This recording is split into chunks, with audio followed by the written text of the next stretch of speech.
Welcome back to my channel ঝটপট রান্না। আমি আপনাদের সাথে আলুর একটা মজাদার রেসিপি শেয়ার করব।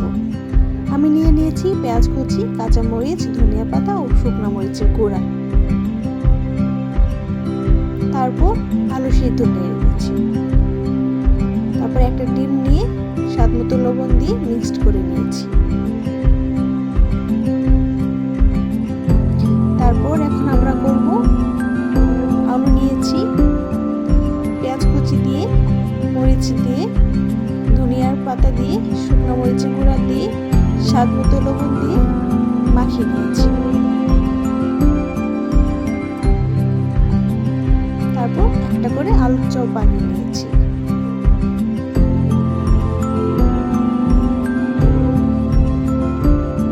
এই তো আমার আলুর চপ। তারপর ডিমে ডুবিয়ে তেলে দিয়ে দিয়েছি।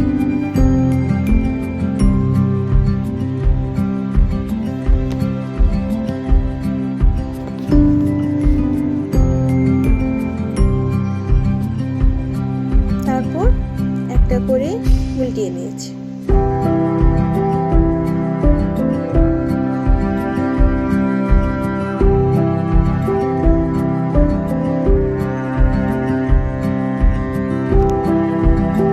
এই তো হয়ে আসছে। তারপর একটা করে উঠিয়ে নিয়েছি।